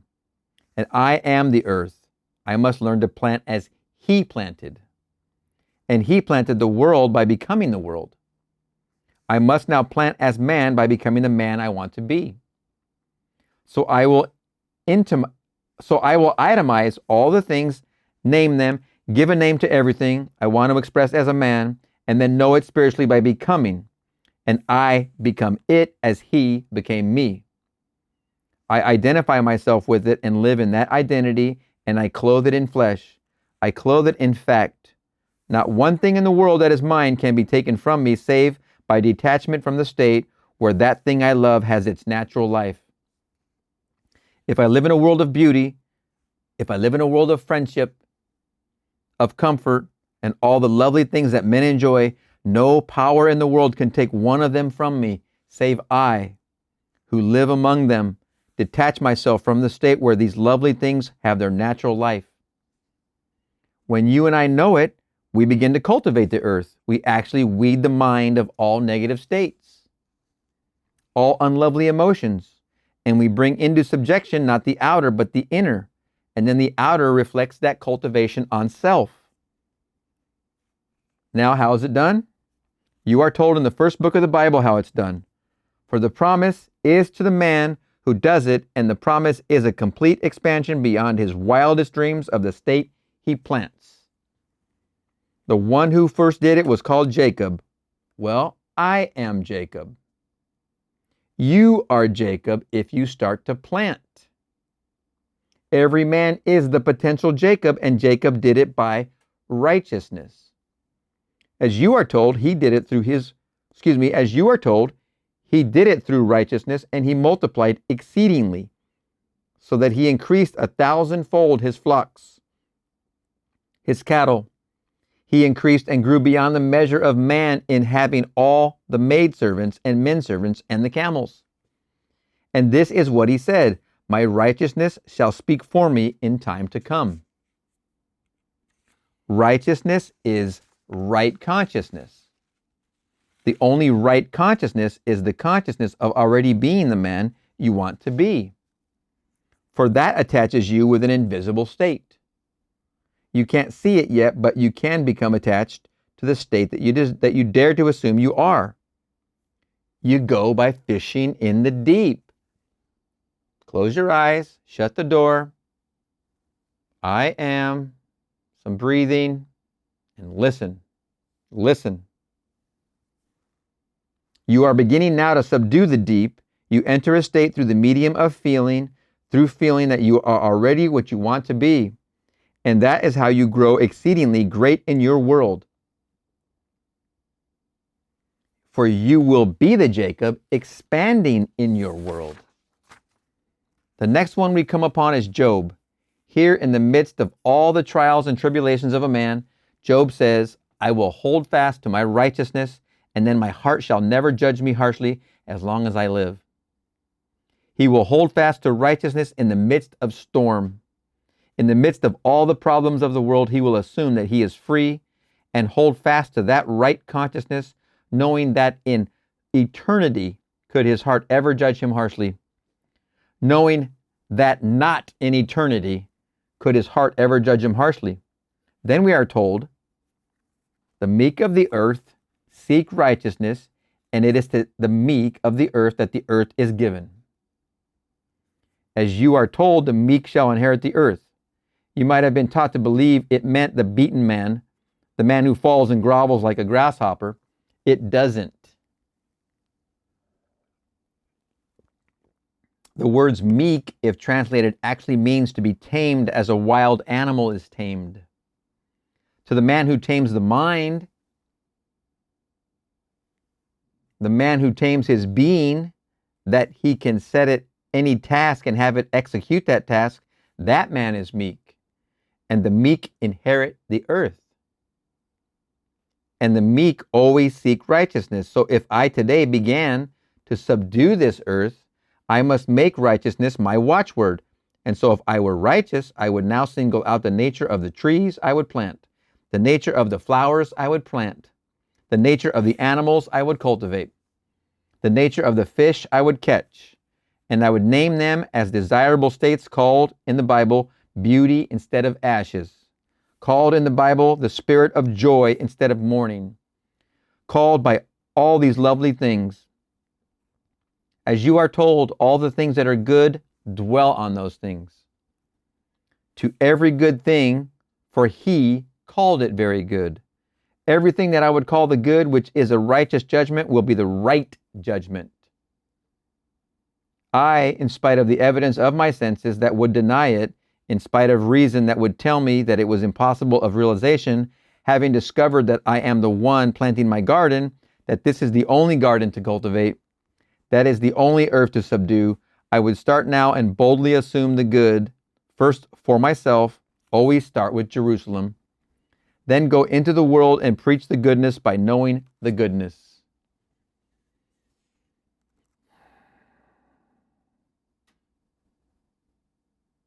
When you meet someone, regardless of what the appearance would reveal, know the truth for that one and set him free. Know that knowing as he ought to be, known first by himself, but if he wasn't known it as true of himself, you at least know it for him. Repeating, know that knowing as he ought to be known first by himself, but if he hasn't known it as true of himself, you at least know it for him. And though you never meet him in the flesh again, keep on knowing the truth that sets man free by knowing he is already free. And you are cultivating your garden. You are bringing it into subjection. You are subduing it, and then you shall have dominion. So you are supreme in your world if you only know the world that you really are. So man is the psychological earth on which this wonderful whirl of events takes place. Man is the psychological earth on which all the animals move. Every emotion is symbolized as the animal. Every fowl of the air is truly the idea you entertain. Every fish of the deep is the invisible state that you could catch if you only knew how to cast your net on the right side. For you fish all night and catch nothing, but then comes one who knows, who is righteous, and he casts it on the right side. Always that right side. And the right side is righteousness or right consciousness. And I will catch it. I will not see them. I don't have to see them. I don't have to wait for the evidence of my senses to confirm. For I am told, and faith was accounted unto him for righteousness. So I will have faith in the reality of the deep. I will have faith in the reality of invisible states. So it's now invisible. I know it's a fish. But I have faith in the existence and the reality of the invisible state I want to externalize. Knowing I can externalize it, for every time I externalize it, I add to this wonderful garment of my Father, and that is my job, my duty. So here, every one of us, begin to believe that you are the only earth spoken of in the Bible. You are the one chosen to live in the center of the garden, but make it a garden. For the words, keep it, and plant it well, you have dominion over every idea in your mind. You say you haven't. Well, some may be to you disturbing, but you do have the choice of rejecting it or accepting it. If you accept it, you identify with it, and the state with which you are identified must, by the very law of your being, objectify itself into your world. That you may see by it how you plant that garden. Now, don't wait 1 second beyond the time that you observe weeds instead of flowers. Start right at the moment of observation and start to replant the garden. Start really to subdue it. Become the meek, and the meek is the bold. The meek is the bold of heart who does not ask assistance. He walks knowing he can do it. He can fish. He can actually bring into subjection every bird of the air, every idea of the mind. This is where the birds of the air are. He will begin to know these things spiritually. He will know them in the only way that you and I should know anything, by becoming it. Not to have a world of information concerning objective things and knowing these things only mentally. I must learn to know things spiritually. I must learn to know what love is spiritually by being in love. I must learn to know what security is spiritually by becoming conscious of already being secure.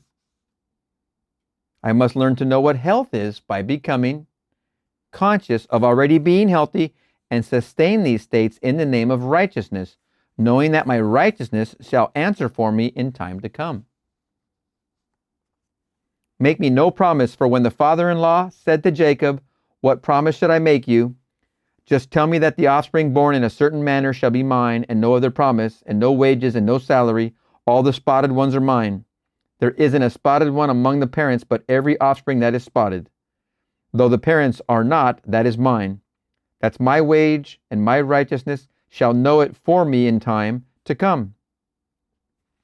And he begins to assume that his world is peopled and with the spotted calves, and everyone born that was healthy was born spotted, and he increased beyond the wildest dreams of a man.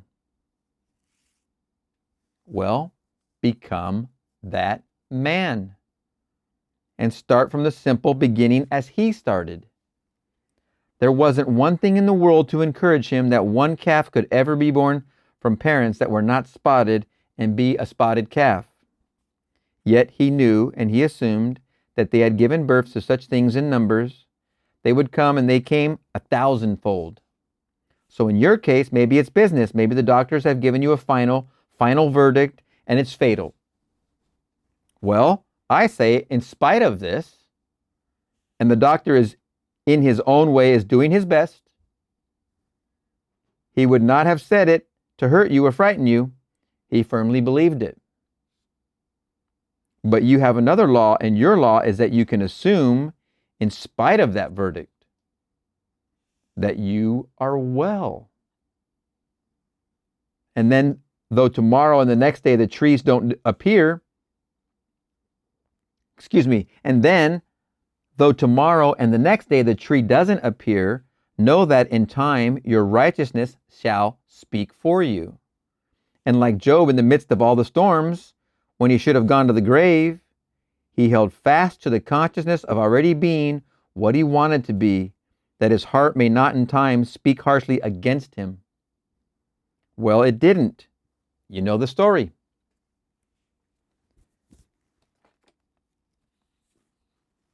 And so all through we are told, and so all through we are told, break off the sins, break off missing marks by righteousness. Blessed are they that hunger and thirst after righteousness, for they shall be filled. Now you are told, seek first the kingdom of God and his righteousness, and all things shall be added unto you. Well, the kingdom of God is within you. You have been told that a number of times. The Bible affirms it over and over. The kingdom of God and the kingdom of heaven are within you. They aren't without.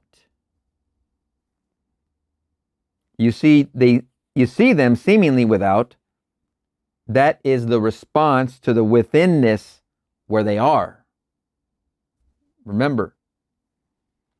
Now seek it and his righteousness. So assume within the mood that would be yours, where you're already the man that you want to be. Sustain that mood. Occupy it as often as you can. and see how that righteousness shall draw things unto itself. And the things it draws are always in harmony with its nature. It never draws anything foreign to itself. If I assume that I am the man I want to be, I cannot encounter events that are in conflict with my assumption, for my world mirrors the being I am. So here today, when you return, read the whole chapter. It's beautiful. But I started with the 27th verse, and God made man in his own image. In the image of God made he him, male and female made he them. Then comes what is to be done. Then comes the promise, if you do it. Then comes the judgment. It is good and very good. So you start knowing that you are the earth on which you now start to labor. If you do it, you shall be fruitful. And you will multiply. And you actually replenish this world. Though it seemingly is barren, you replenish it, you subdue it. And the earth is self to be subdued. Not by beating self, as some people have misunderstood, not by isolating the self in some little secluded spot, not by running away from life, but in the midst of life is the opportunity to become meek. To take the violence that is man, it is individual man, and then bring it into the state of the meek, to transcend the violence by not fighting against conditions. Know that conditions can only reflect what is within the one who observes that condition. And so don't rage against it. Leave it just as it is. If conditions remain the same, that is a sure sign that you have not been faithful to righteousness.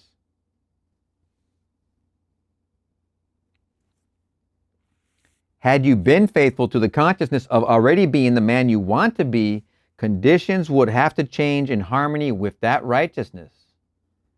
So don't rage against it. Leave it as it is.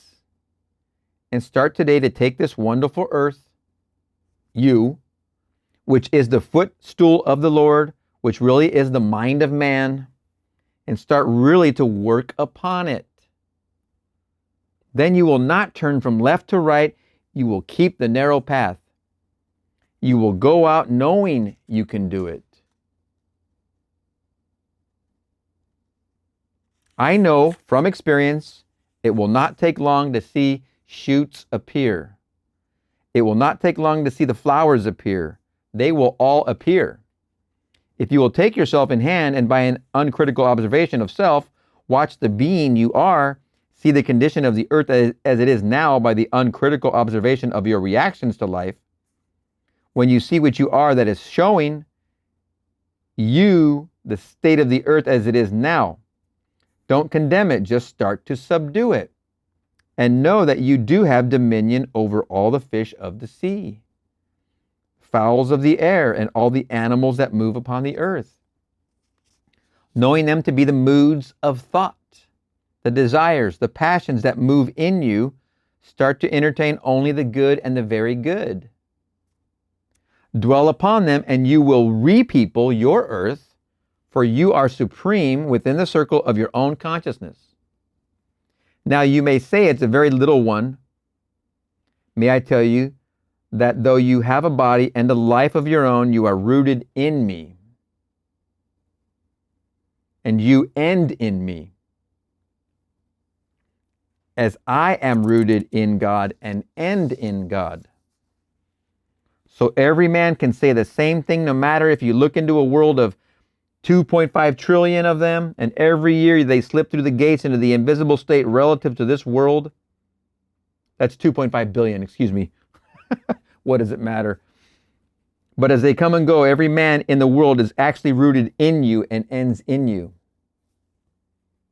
And you are rooted in the ultimate that we call God the Father. So the whole vast world is simply centered in you. Start now to rearrange it that it may reflect the beauty that you want to live about and live in this world. You do it by assuming the best.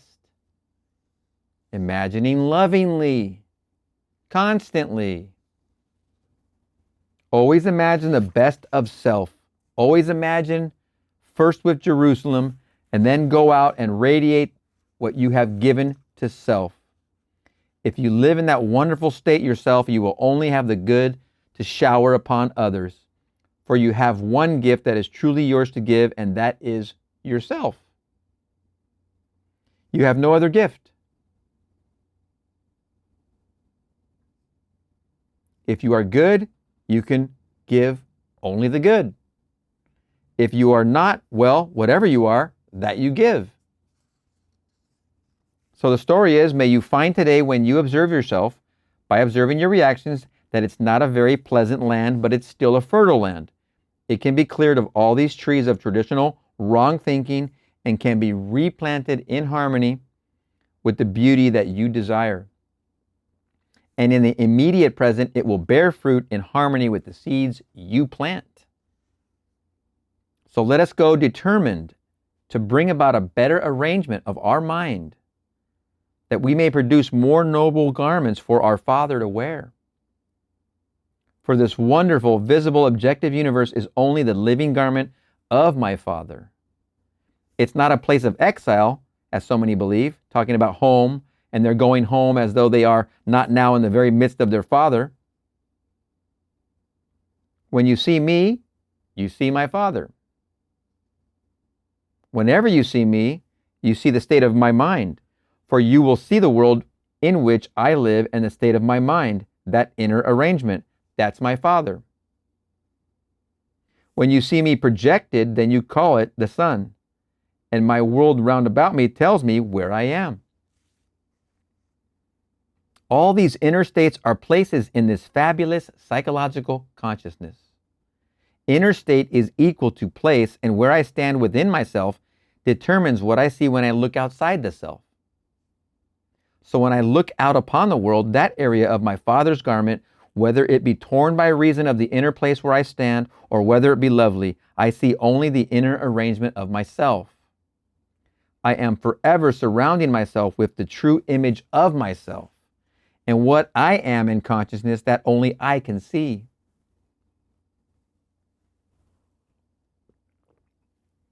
Knowing that, let me be determined today to seek righteousness, or right consciousness, that I may reap in the immediate present all the lovely things that I desire.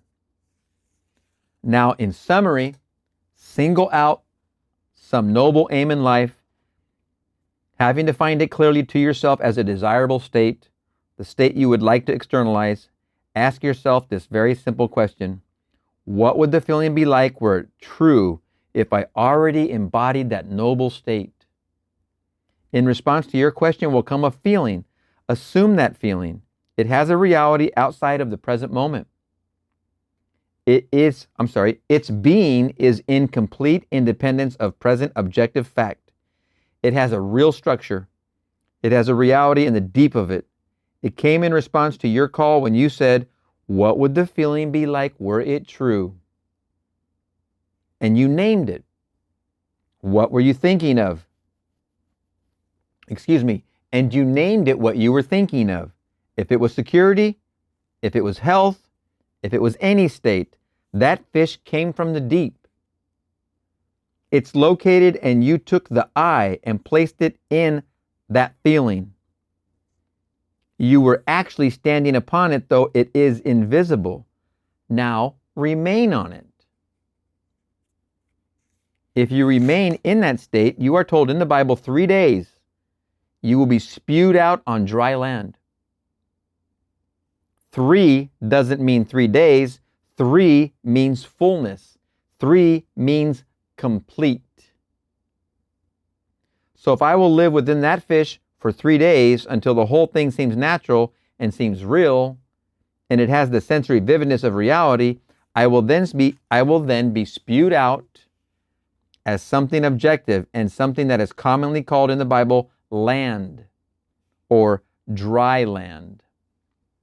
But it does not have reality. As you feel it, only people get away from it because it doesn't have immediate objective fact to confirm it. But you ride it for 3 days, and you will know what it was to enter that fish and remain in it until fullness was attained, until reality was attained within. In that state you were righteous, and your righteousness will speak for you in time to come. It will not fail you. It cannot fail you. The last of his 1953 lectures, which we have a handful of. Neville Goddard, Your Supreme Dominion. Wow, what an amazing lecture. He's just getting down to business. And this is 1953. I mean, wow. The mind of Neville. We are still swimming through and investigating wonderfully. I hope you enjoyed it. We're going to see you in the next one.